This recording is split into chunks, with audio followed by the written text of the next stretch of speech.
Hi friends, எல்லாருக்கும் வணக்கம். நம்முடைய ஜான் பால் ஸ்கூலில் இருந்து மதர் கிரேஸ்லின் அவர்களுடைய தலைமையில் ஒரு ஹோலி ட்ரிப்பு போயிருந்தோம். ஃபஸ்ட்டு நாங்கள் போனது அன்பு இல்லம் முஞ்சிரையில் இருக்குது. அதில் முதியோர்கள் மற்றும் சுகம் இல்லாதவங்களும் இருந்தாங்க. அங்கே உள்ள சிஸ்டர்ஸ் அவங்கள பராமரித்து அவங்களுக்கு ஹெல்ப் எல்லாம் பண்ணி நல்ல முறையில் அவங்கள பாதுகாத்துட்ருக்காங்க. அந்த அன்பு இல்லத்துக்கு உள்ளால் ஒரு சிறிய சர்ச் இருக்குது.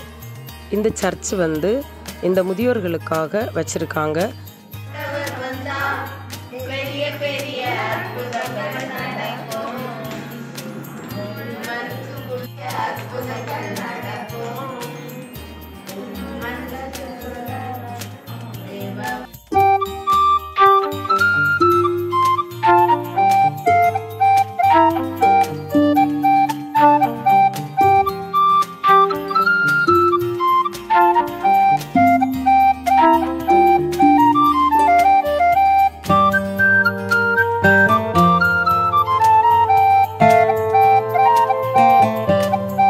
பிறகு அந்த புனித ஜார்ஜியார் சர்ச்சுக்குள்ளால் வந்தோம்.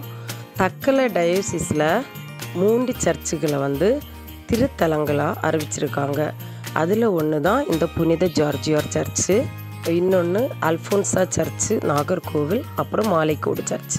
இந்த ஜூபிலி ஆண்டில் நாம் நம்பிக்கையோட ஜார்ஜியார் சர்ச்சில் வேண்டுதல் செய்யும்போது நம்மளோட வேண்டுதல் ஏற்றுக்கொள்ளப்படும். இந்த சர்ச்சு தேங்காய்பட்டணம் போகிற வழியில் முஞ்சிரை பகுதியில் இருக்குங்க.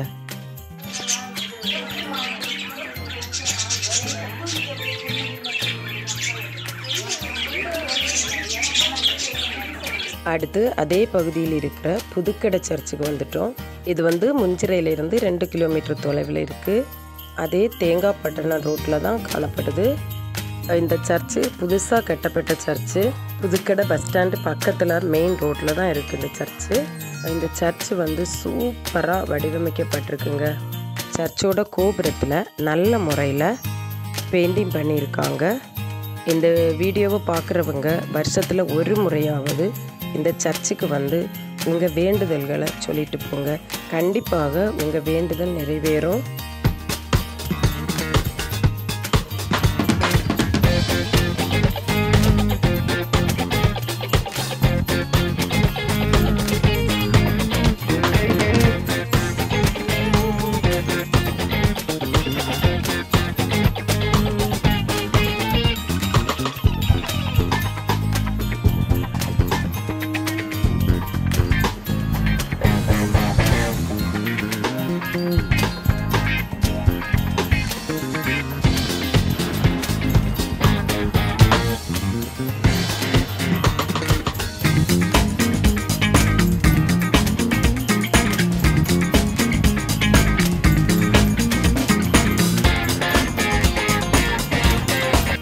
சர்ச்சுக்கு முன்னால் இருக்கிற இந்த மாதாவை எல்லாருமே தொழுது போயிட்டுருக்காங்க.